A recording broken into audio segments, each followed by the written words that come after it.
Press start to begin.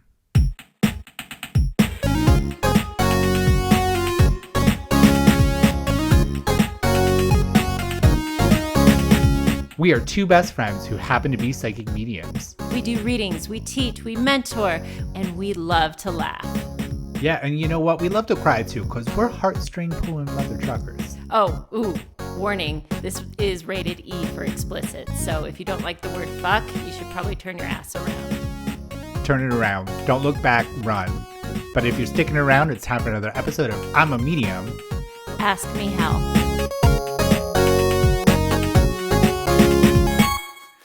Matthew Tao. Dana Willey. How you doing? Have you done your homework? I've done my partial. No, I haven't done it. My dog ate it. Well, I think that we have been skirting this issue for a while now on the podcast. I think we're closer to like so many episodes, and that we've never talked about shadow work. Willey. No, and everybody's like, would you please do an episode on shadow work? And now it's been our homework. And we Yeah.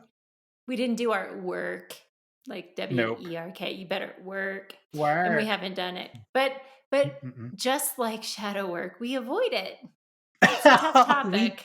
We do. We do. Well, you know what? I like to just say that I've been teasing the audience. That's how I can get off scot-free of not actually doing what I'm supposed to be doing, where I'm like, no, I'm just teasing. Okay. No, tune in, guys. We'll do one. We'll do it. You're a topic Eventually. tease. I am. I'm like, you want this? And you can't have it, baby. You need it. You need it. You want it. You can't have it. Work. Well, you're going to finally get it. You're going to finally get it. Be careful what y'all ask for. So, there's nothing like being faced with stuff in your life to finally have to do the shadow work, right? Yeah. And I feel like sometimes that's when it happens, like all intents and purposes of like, yes, I'm going to be ahead of the game and I'm going to do it. But it's usually when we're slapped in the face with it, when we can't avoid it anymore. That's when we finally we just have to do it. Well, nobody likes to be faced with what the side of themselves that they don't like. And for those of you that are not all the woo, you're not cool with the woo language that we're using here, shadow work really is just owning your shit and going through it. Owning the parts of you that you don't like. It's basically therapy and self-care. Yeah. Let's unwoo this for a bit. Let's mundane this for a bit. This is facing the tougher, harder things in your life, the things that we don't want to look at, the things that we've been avoiding. And, whatever that is, that could be stuff that happened in our childhood. That could be stuff that, I don't know, that's just been happening, patterns or habits or whatever. But whatever's not serving you, it's time to face it, and we're going to do it together. Yeah, or whatever is giving you an emotional reaction, right? And you don't know why, right? Or maybe there's a part of you that you don't really like, and it's the way that you might respond in a conversation, or the way that you look at somebody and you might get that uncomfortable feeling, or how you treat others, or how when you get responsive around a Facebook post. I'm so glad you brought this up, Matt, because a lot of people get triggered around triggers. Like, don't trigger me. But I actually like triggers, but not in the way you guys think. I think that like triggers can be great at showing us what we need to pay attention to. I think it's our tendency, like when we are triggered by something, when we're either triggered by a situation or maybe it's a post or something going on, that it's our tendency to lash out at it or run away from it instead of facing, why was I triggered by this? What in this is making me so upset? What about this is activating something in me? And I always like to go first to like, where do I feel it in my body? Like, what's going on? And then I like to trace it back. When was the time I felt this beforehand? Or can I get to the root? When was the first time that this symptom or this trigger popped up for me? What's the root cause, or where's the root piece of this stemming from? And are we going to get to the root cause of every trigger? Because sometimes people are just assholes, right? Like some Yeah. people, sometimes there are things that are just going to bother you, and it's fine. But I think that there are things that trigger us, or it can be a post, or it could be something that happens in us that just sets us off, that maybe we start to judge it, like, why did that trigger me so much? That shouldn't have set me off the way it did. And we judge it and we're really hard on ourselves, but it's really there to kind of set us on the path of self-discovery, on the path of really unpacking, why did that bother me to the extent that it did, and doing some self-work on unpacking it. So I'm glad you mentioned that. Yeah. Well, I know the audience is probably being like, it's in the title. Hello, it's in the title. It's called I'm a Medium, Ask Me How. And you're Mhm. probably being like, why the fuck are you talking about this? Well, I have a theory. You want to hear my theory, Willie? I do. I believe, and this is just me, that spirit loves a clear channel. They love a person that is not personally invested in anything, and so that they can be a clear messenger for the spirit world. And I believe when our unfoldment process happens that we get triggered a lot during other people's readings. And it could be something small from celebrating somebody's like evidence where you're like, oh my god, that could be a trigger. You're going into your active mind, right? They really want you in your passive mind as much as possible. They don't want you inserting yourself. And it's easier to step out of the way when you've got no skin in the game, right? And so when we're looking at triggers or we're looking at emotional reactions, spirit wants us to face that so we can get over it and not be invested when it happens during the reading, because we all lead similar lives. We all lead very similar lives. And so when things happen to other people that come into our readings and we cause an emotional reaction, we step away from spirit and into ourselves. And so it can dilute the message. So I have a theory, and this is my theory, that 90% of mediumship development is not so much about the mechanics of mediumship and or your clairs. It's more about the emotional desensitization that is going on with you around your shit that prevents you from also being a developed medium. So it's like a two path, it's a two path development. I have another theory. What's your theory? I think that part of the reason we have to do this work and unpack and come to the table as healed as possible. Again, you don't have to be fully healed to do this work, but Right? um, we we I we often talk about people having their special spice, and that maybe I'm not the medium for everybody, but I am the medium for the right person, right? Like the person that is Hmm. attracted to me may have a similar life path that I've walked, or their Hmm. loved one has had a similar life path to me, that I'm going to have that same kind of life experience that I'm going to be able to walk through or talk through because of what I've experienced and been through, that I'm Yeah. going to be able to be a better bridge and a better conduit for communication, number one.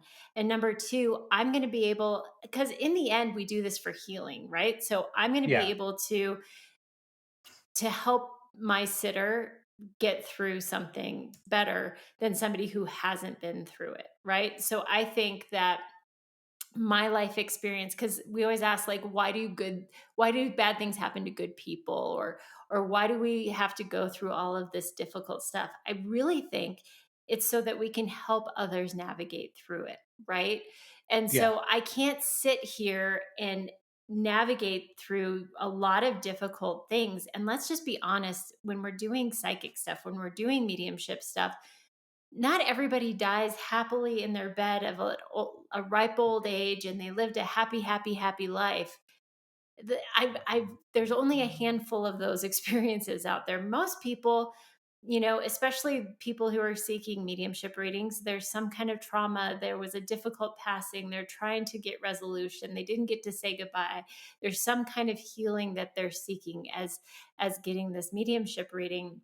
And you need to understand the healing process. You need to have walked the walk And Yep. so I think that's a big part of it too. So there's a lot of reasons that self development and facing your own issues and problems in your life is going to make you a better conduit for spirit, is going to make you a better medium, is going to make you a better healer.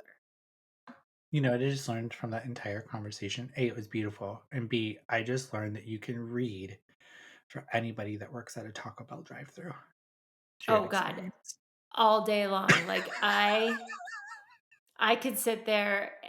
I wonder if I could put like a table up and be like free psychic readings. I could read everybody for filth out of the out of the Taco Bell drive-through.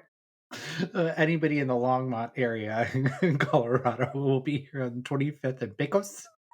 Yes. You get tears and tacos. Cheers and tacos.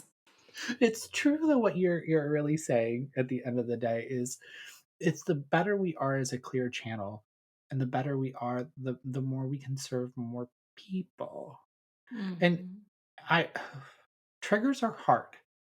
And I can tell you as a developing medium that it's never ending.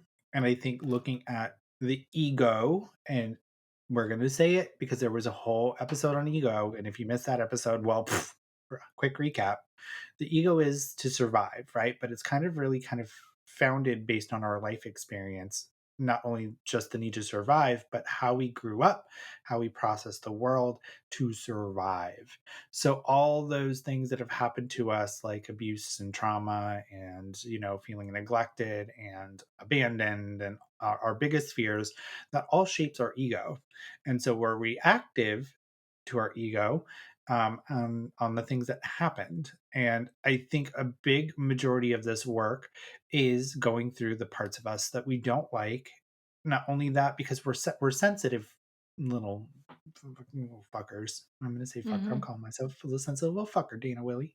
We're sensitive. And so I feel like this has brought up a lot. I'm going to talk about my own journey for a second. It brought up a lot of trauma around my childhood about not being heard, about not being seen, not being acknowledged, not being validated. It's not, and it would be, I'm going to use this as an example, like evidence, right? So, like, needing to get evidence to validate my own personal belief that I'm doing what I'm doing, not trusting it, but being wowed in the reading of being like, I'm the best medium ever because I pulled through a name, right? That's a trigger.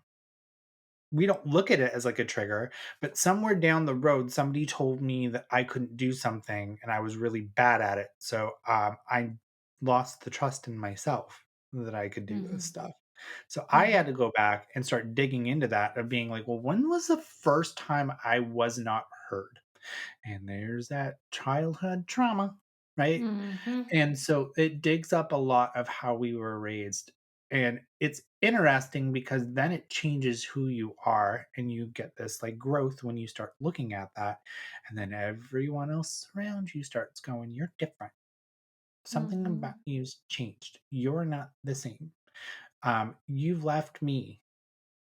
Oh, I heard that. Yeah, I heard that from a past friend. You've changed. Well, I'm allowed to change, and I'm okay with it because I go back into my old Facebook memories, and I was an angry fucker. I was fucking angry, and some of the things I'm like, what do other people? Not that I care about what other people think, because I don't care. I talk to dead people. there's What's the no, worst they're gonna there's no, say about me now? yeah, fucking weirdo, right? Uh, is looking at it of being like, I was miserable. And what are all these people thinking of being like, holy shit? And that not, what that brought up a new trigger. A new What's trigger. You that? know what that trigger was? That this whole time I was like my own parents. Mm. I was a product of my parents.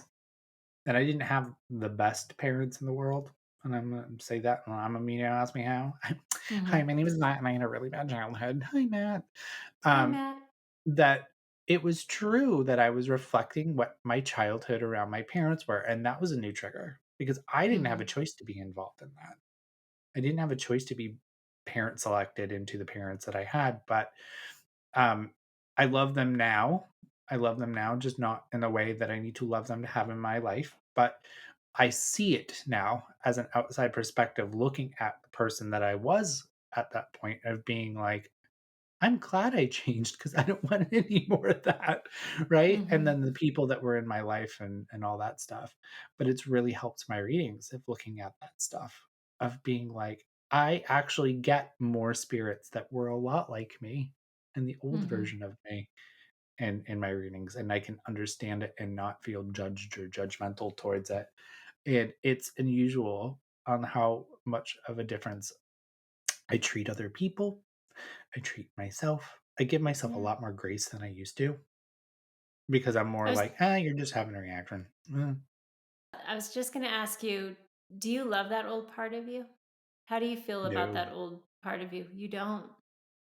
I don't love that old part of me because I look at that part of me of, I wish somebody would love that old part of me, right? And I think that I was so hurt, and traumatized. I would say traumatized is a good word, because trauma can be really anything that is not conducive to growing, right? So, like, I Mhm. think keeping me small, I was a huge ass people pleaser. I was Mhm. so against confrontation that if somebody said something about somebody else and it got back to them that I said something, I would freak out. I'd be, "Oh." So now I just say it to your face. I'm just like, "But you don't like it? Okay." Uh, because it's not my reaction that I need to worry about. It's my feelings and how I react that I need to worry about, not so much the other person. So I can say things with love a little bit more now, and not have to worry about the consequence, because your reaction I can't control, but I can control how I'm feeling and how it is in resonance with me as a core individual. Yeah. And that took a lot of work to get there. So I don't necessarily love that person. I appreciate that person. Mm. Does that make sense? Yeah. I appreciate that journey because I wouldn't be who I am today without it. Right. But looking back, I'm just like, ooh, man, you needed a hug.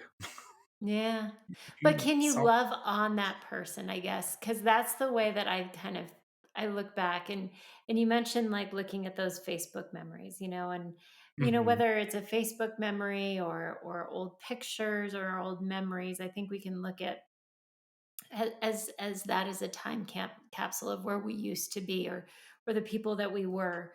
And I look at those pieces and parts of me, and I do love her, and I think there's parts of me that want to tell her how special she is. And like, I think that's one of the things that we can do in this shadow work game of being, you had mentioned, like, you want somebody to hug him, you want somebody to tell him how special he is, and I think there's that portion of remembering that we're all worthy of love, and we're all worthy of compassion, and Hmm. appreciation of how far we've come from that place to now. But, like, I look at those old pieces and parts of me, and some of the most difficult parts of my life, and you look at those pictures of me, and I'm smiling, and I'm not happy. I know I'm not happy. But from the outside looking in, people thought I was happy. And I know how much pain I was in those pictures, and Hmm. I just want to give her a hug. And I just want to tell her how special she is and that she's worth it. Uh-huh. And I think we can do that as part of this process of embracing that person that needed that hug, or that just that support that maybe they didn't feel that they had at that moment. So what would you go back and tell your past self That she besides was what you just worthy. said? Yeah, Yeah. that she was worthy. It really that. Did any of your choices act out in a different way, rather Oh, than facing yeah. that? Oh, yeah. Yeah, me Oh, too. yeah. Oh, yeah. I'm I drank a lot. A lot. Hmm. I spent a lot of money. I did a lot of self-sabotaging behaviors, Yeah.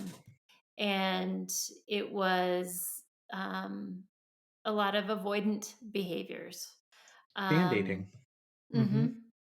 'Cause that felt good in the moment, right? Mhm. but it didn't feel good in the long run. Yeah, same thing. Some of my tattoos are that.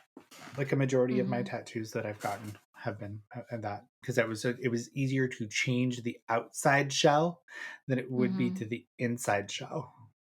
I Yeah. was trying to change who I wanted to be, but we're not doing the root cause of it. So I can see the shopping thing too, right? Changing the Mhm. outside, not changing the in. Mhm. And it's an easy, easy, easy fix. Just Yeah. therapy. Yeah. Yeah. There was a lot of me that, for the longest time felt that I should be over it by now. So I put off healing for that. There was a lot of me that, like, because of the band-aids, I was like, "Oh, it's fine. It's not there anymore. It's not there anymore. It's not there anymore. It's not there anymore." Well, it was still there. I Yeah. have a theory of, like, you feel it now or you feel it later, but eventually you're gonna have to fucking feel it. And, Yeah. I think that's really important as well. I feel that I also have a theory that spirit has these ways of, like, "Hey, you need to deal with this. Hey, you need to deal with this," and it gets a little bit louder, and it gets a little bit louder, and it gets a little bit louder, and it keeps showing up in our life. It keeps showing up in our life. It keeps showing up in Uh-huh. our life, and then all of a sudden you get hit in the head with a 2 by 4 and you go, "What? Why did it hurt so bad?" And they're like, "We have been trying to tell you for years that you need to address this." Spirit was calling you about your car's extended warranty and you didn't Mhm. listen. And you didn't pay attention. But if you look back at it, and this isn't to judge that you didn't pay attention to it, right?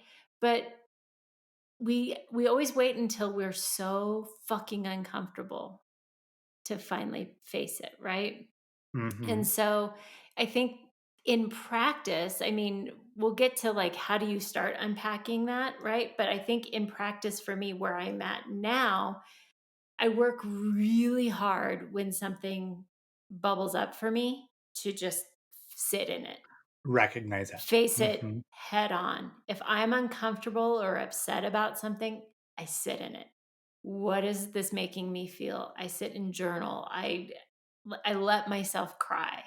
I feel whatever I've got to feel. Like, where is this coming from? I explore it. I don't put it off. I don't dismiss how I'm feeling, no matter how uncomfortable it is, right? You also get support. I ask for help when I need it. Mhm. Mhm. I've noticed that about you. That if you're just like, "Hey, I just need to listen, you don't have to comment. I just need you to hold space and just get it out."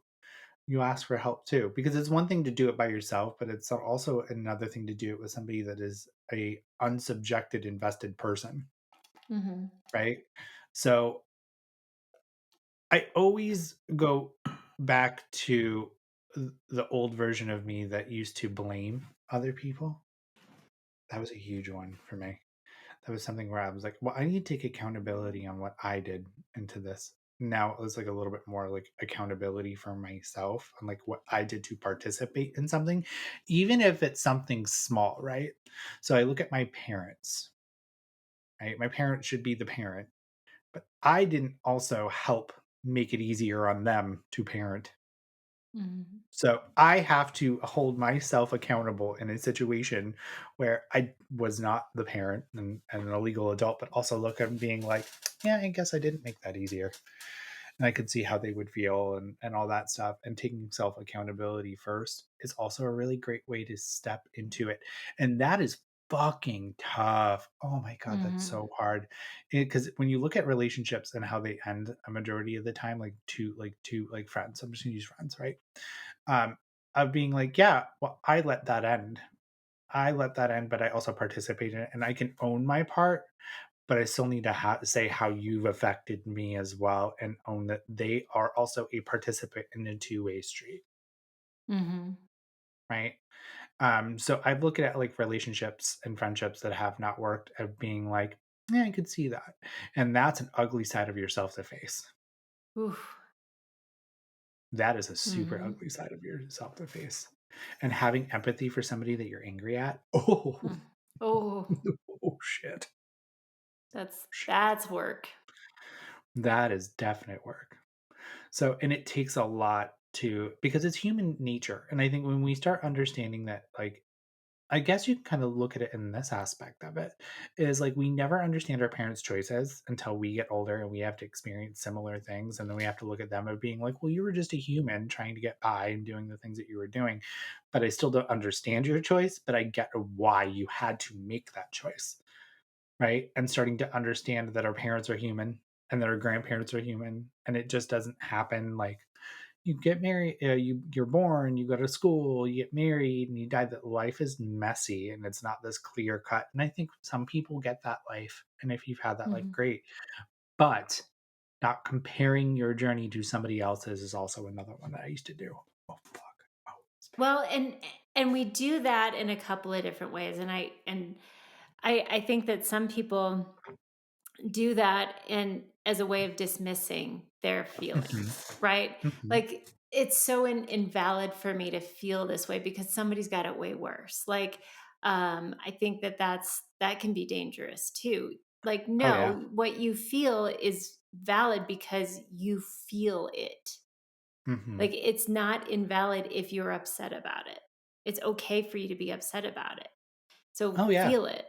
I used to get pissed, Dana. I used to look at people with, like, happy parents and go, why don't I have parents that loved me enough to take me to the dentist and get me new clothes?" And I used to not get mad at this situation. I get mad at the people actually living their healthy life because 'cause I'm like, "Fuck you." Like, "Fuck you." Like, "Why are you so special?" I used to get so angry about it, Mhm.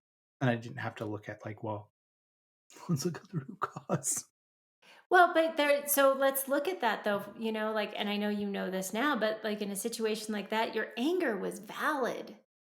You were Mhm, truly hurt and you were truly angry. Was it misplaced at somebody that had nothing to do with that? Sure, but if you think about it, like your parents are supposed to be people that take care of you, right? mhm. And it's really hard for us to be mad at the people that are supposed to do these things for us. And it's far Right, easier for you to direct that anger at somebody that doesn't matter, that doesn't play a role in your life, than exactly. direct that anger at the people that actually did that. So Right. it makes sense on paper why you did that, you know? It was Mhm, easier for you to direct that anger at those people. mhm. So I've shared a lot of my triggers. What are some of yours that you've spent a long time working through? Oh, If you're um, willing to share. If you're not, it's cool. I've worked through a lot. My biggest triggers are we're gonna cut out the trigger part. Yeah, I that's can't think okay. of You don't have any. to. I can't That think you'd of wanna share. Yeah, it's not yeah. that I don't even want to not share it. I'm literally trying to think of things that trigger me. I My biggest trigger is somebody that um isn't taking responsibility for Ooh, their that's a own good one. happiness. That's a good one. That's that's that's difficult for me. Like I have all the grace in the world. I have like all of the patience in the world, but when you won't do something to help yourself, that's when like I have a hard time because I'm a fighter. I think Mhm. it's just who I am. I From the day I was born, I've just been a survivor and a fighter and a hard worker. And so I don't understand like not doing. Um, but I also have a lot of compassion and understanding and grace for like things like depression.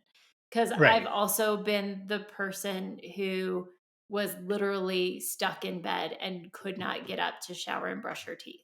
So I've Yeah. been that girl. So I understand, but I also like somehow mustered my way to like pick up a phone to find a therapist to call in those moments, right?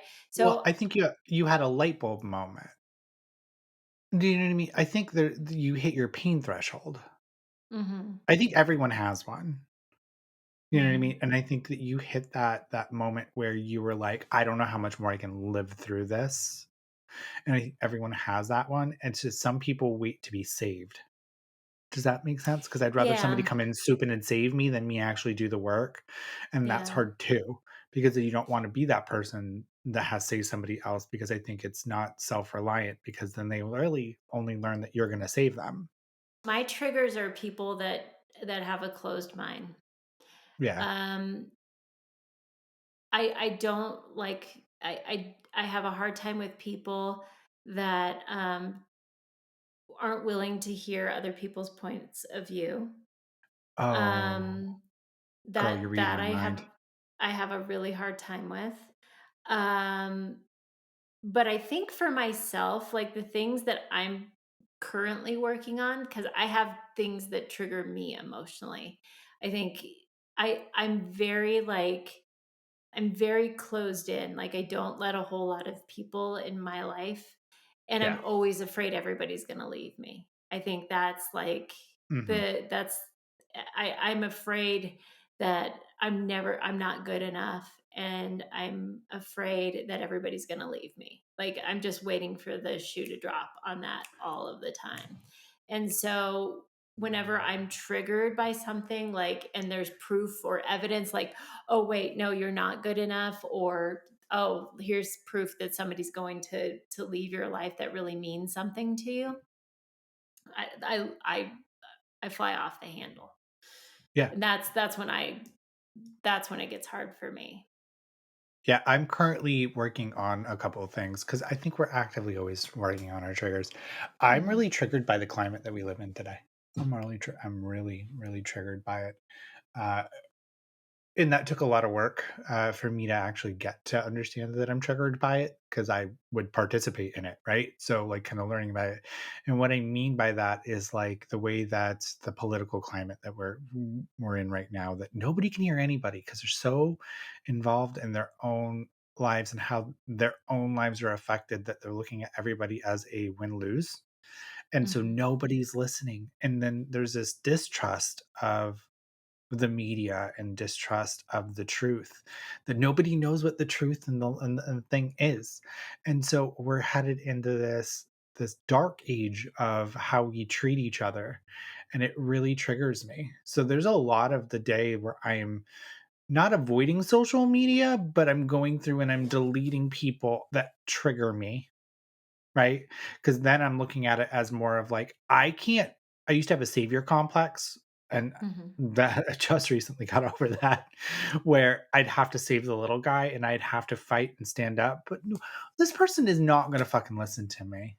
Like, Mhm. really, honestly, look, when you are in a fight with somebody, especially on the internet, are they really going to hear you?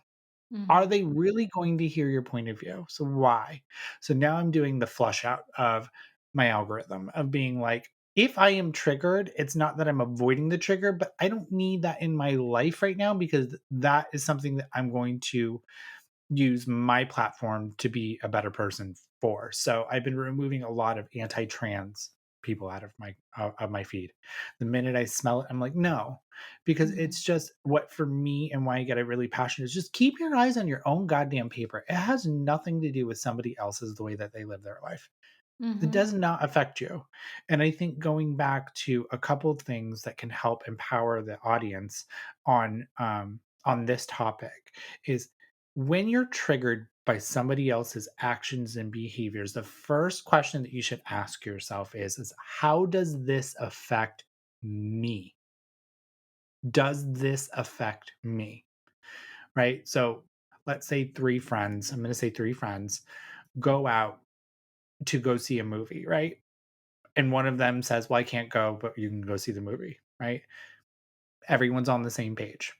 But let's say 3 friends go out, 2 of them go see a movie and don't invite the other one, but the other one wanted to see the movie. That affects them, so they have a valid point, right? So that's kind of where it's like, does this actually affect me? And if it doesn't, go do something productive.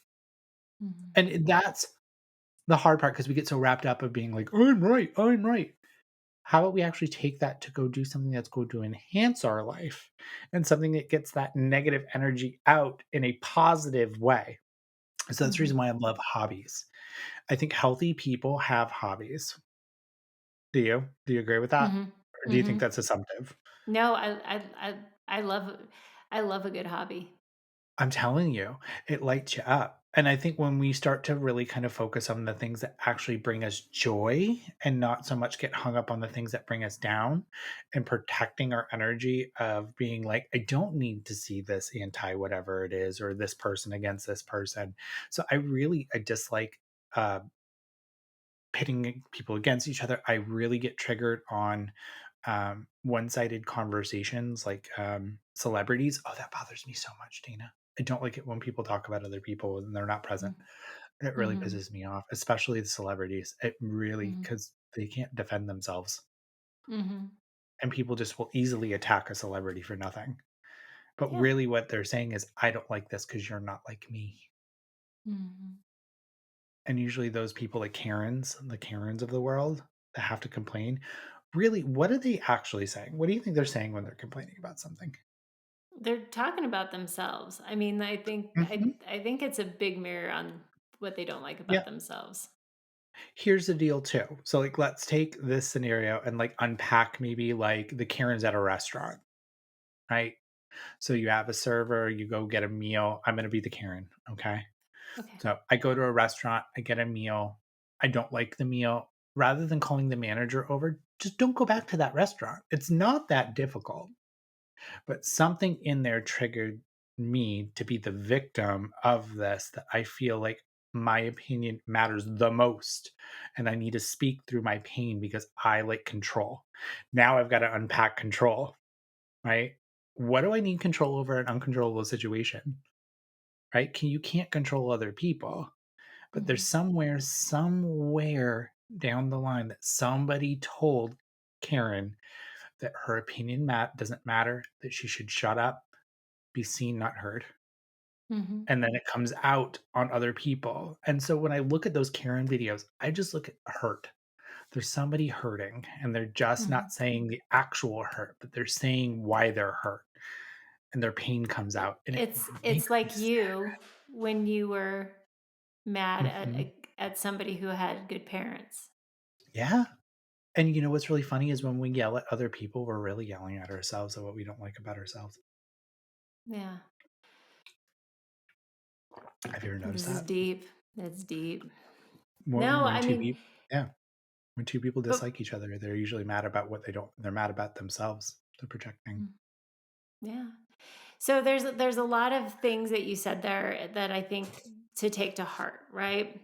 Mhm. And I think boundaries are really important. I think figuring out, like, does this really have to do with me? And if something is triggering you, you get to decide if you want to participate in it. If it's not really something that has something to do with your life, or if it's a celebrity thing, like, what does this really It has affect you in nothing your life? really, Do you really. need to, like, get involved in the Vanderpump Rules drama, like, or can you, like, disengage from it? If it's, like, activating something, and you pay attention to what's getting activated, but then Uh-huh. disengage from the trigger, right? Pay Yeah. attention, work on the what was getting activated there, and then disengage from the drama, right? I think is the big lesson there. But I really want to circle back to, how do we do and dive in to these tough topics in our life? Because we've talked about triggers, we've talked about, like, Uh-huh. when these things start falling into our lap, whether it's being triggered, or you get hit by the 2x4 eventually by spirit. Maybe it's trauma in your life or something, and you're just like, finally, I'm grounded. I have to face this finally. For me, well, I would say for us, we really, really, really, really recommend people journal. Yeah. Um, and a daily journaling practice, I think, is such a beautiful way of self-discovery, of marking time. We have both mentioned Facebook memories, but it's a way of, Mhm. like, kind of marking, like, this is where I started and this is where I am now, of being able to kind of see how far you've gone. But for me, and you can journal in any way. A lot of people are like, well, I don't like writing anything down. You don't have to necessarily have a paper journal. You can type if that is more comfortable for you. You can have a voice memo journal. You can even do something with emojis every single day where you do check ins with an emoji. You could have a calendar where you're drawing a picture every single day. But I want you somehow to get out some emotions. I want you to get out what's in our head because there's Mhm. so much that swims around in our brains from day to day. And just do some daily check ins of like, where's my emotional state? What's coming up when you are triggered, when something pops up and upsets you? Write about it, talk about it. What's coming up? Get it out of your body. And Yeah. sometimes even doing exercise, going for a walk, moving our bodies can move that energy out. But I feel like sometimes the worst thing that we can do is just let it sit there and simmer in our heads and simmer, simmer, simmer, simmer, Yeah. simmer, simmer, simmer. Time distorts everything. Right. Or also, the other worst thing we can do is just put another band aid on it, right? And Uh-huh. go shopping, drink, like I used to do, right? Yeah. Yeah. Band-aiding. It's crazy. Um, I wanna just, give a tip and an advice on journaling too, because I think a lot of people usually will come to me and they're like, "Well, I don't know what to write about. I think this is stupid." Write that down.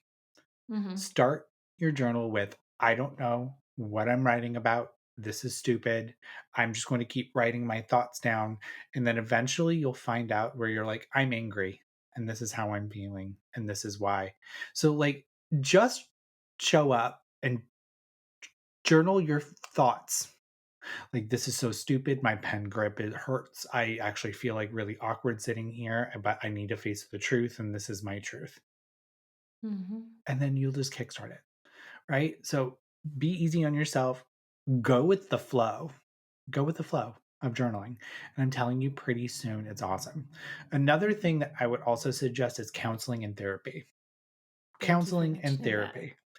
It is so good to have somebody that is not invested or personally involved in your life to hear it, that is a counselor and or a therapist that can give you healthy coping skills, because somewhere down the line, based on what is triggering you, you did not have a coping skill or a healthy mechanism to deal with it. So get those skills and tools in your toolbox, because life is cycles, life is patterns. It will happen again and again and again and again, and the more coping skills you have, the better off unscathed you are.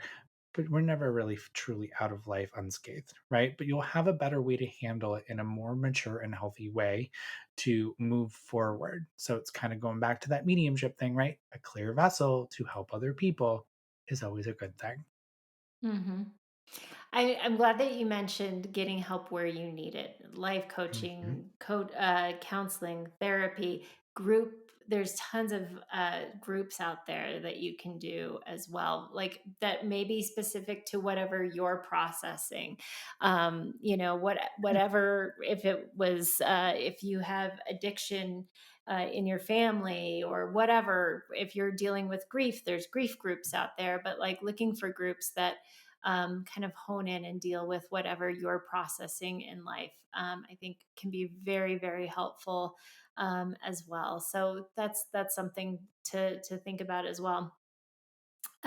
Taking time for you, I think self care in all of this, this is some heavy work. So making sure that we have some good, healthy practices in our life.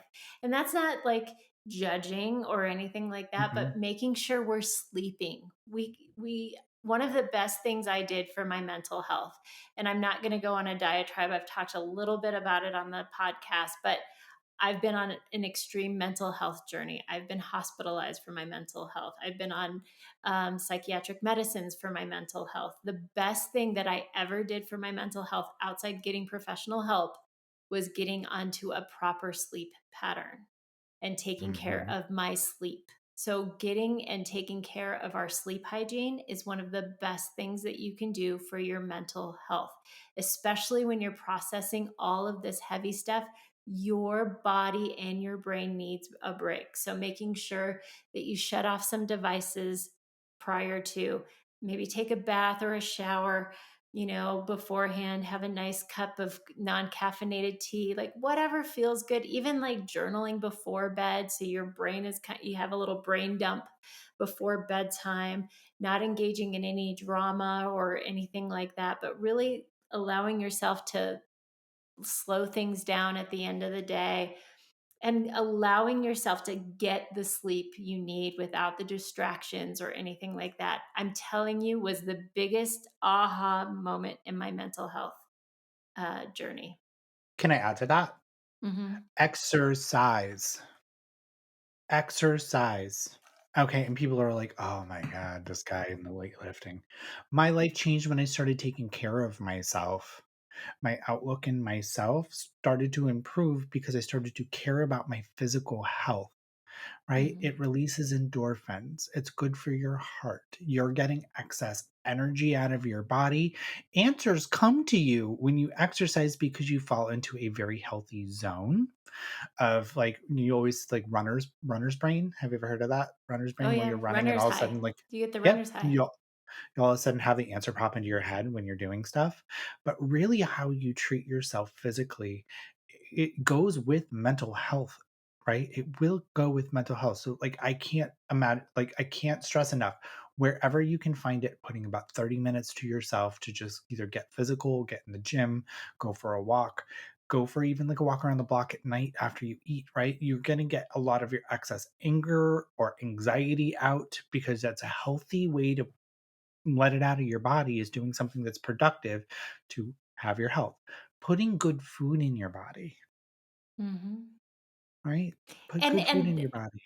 along those lines, and this isn't to judge, like, you have to eat, like, a super No. healthy diet, but I want you to actually enjoy the food that you eat, because Yes. how many of us, like, eat on the go, we're rushing and we're scrolling while we're eating, or we're not actually, like, engaged in the food that we're eating when we're eating it.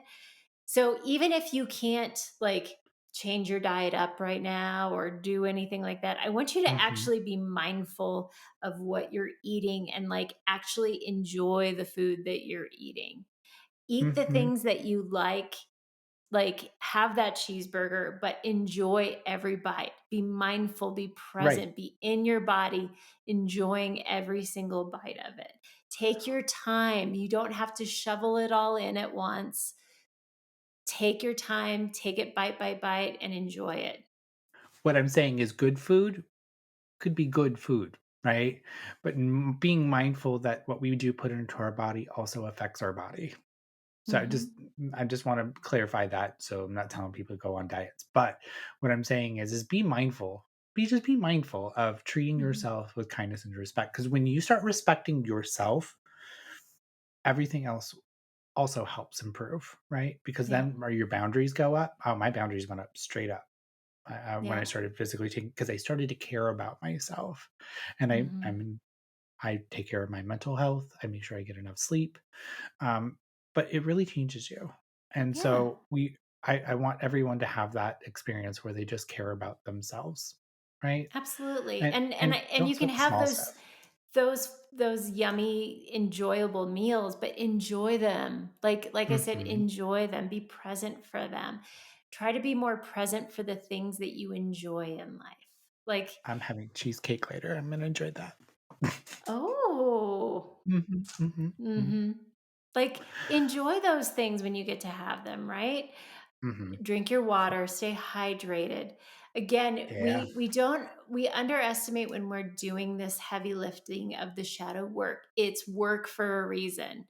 There's work in the name for a reason, that we need to make sure that we're taking care of ourselves as we're doing this. It can feel like you ran a marathon after a good cry session, after you've worked through a lot of the stuff. Note that you've probably been holding on to all of this stuff that you're unpacking for most of your life. And so that's why therapy is important and all of that. But I remembered going to my therapist and feeling like I needed to sleep for a full day because of everything yeah. that I moved through my body. The body keeps the score. and your mind, body, soul is exhausted after processing all of that. So taking care of yourself and knowing that you are deserving, and also know that this takes time. This did Yeah, not happen overnight. You're not going to unpack it overnight. There is no correct. magic pill. There's no thing that you're going to get done that's going to take this away overnight. There are things that can help put tread on the tires. You can do this with doctors and with therapists and whatever, but please do not spiritually bypass this process. Yes. Also, a couple of things that I want to suggest really quick is find a hobby or create white space for yourself. Make yourself a priority. And there's the reason why I'm always saying like hobbies are great. Hobbies are great because you and basically invest in something that is going to make you light up, that makes you happy, and try to make yourself a priority like a bill, right? So instead of doing it financially, do it energetically of like paying yourself once a week for like maybe a half an hour if that's all you can get, where you're doing something that really makes you joy and that makes yourself a priority. Because when you start prioritizing yourself, you will start recognizing that you're important and you deserve to be happy just like everybody else. And so, if you have a hobby, whether it be a development circle or crocheting or rock climbing or but stay at home butterfly farmers, whatever it is, I want you to have that beautiful HGTV open floor plan or whatever it is. But I Yeah. want you to I enjoy have it. a question before you Yeah. go any further with that. Does diamond art fall under that? Diamond Are Felt's in it. Girl, I didn't enjoy it. But we tried it. It was a We just tried it. it was Mhm, something. But mhm. honestly, like do something that just brings you joy. Honestly, I've taken hours on an adult coloring book before. Yeah. But it was just a zone out time of like just putting on some good music with an adult coloring book. I can't tell you the joy that that brought in my life. Girl, it gets you engaged with something that you're interested in and get to know yourself. Get to know yourself. It's almost like taking yourself out on a date. Mhm. Romance with finance with yourself. You don't need to romance with finance with somebody else, right? And then the finance is just whatever you like doing, Yeah. right? But everything in a healthy and healthy doses. Yeah. So if you guys have ever been to our development circle, we like to give homework. And I'm going to bring the homework factor over to I'm a medium, ask me Oh my how. god, I love it. You just gave me I a know. a teacher boner. I know. I know. I know it excites you. Um Who's I'm a going to dirty give you student? guys a I'm going to give y'all a journaling prompt. Hmm. Who was I 6 months ago? Ooh, Who am I today? And who would I like to be 6 months from now? I love that. That is your first entry in your journal. Mhm. And if you're actively doing this, you're my hero. You're everything I'd like to be. You are the wind beneath my wings. Mhm. Mhm. Mhm. So high. Mhm. So high above the Well, clouds. Dana Willie, I feel like we've wrapped this up. We've shadow worked it. So let's You better go be work the it. light of 100,000 salt lamps, Dana Willie. All right. We love you guys. Please know We that you do. can do this. You are worth the effort. You are worth the work. And you are always, we're a safe place for you always to be. Yep. So, Even yeah, even Dana's computer agrees. yeah, that was awkward. Yeah. No. You know what that just said? Work. All Mhm. right. Well, We we love you love you guys. all. You're in our hearts. See you, everybody. Bye.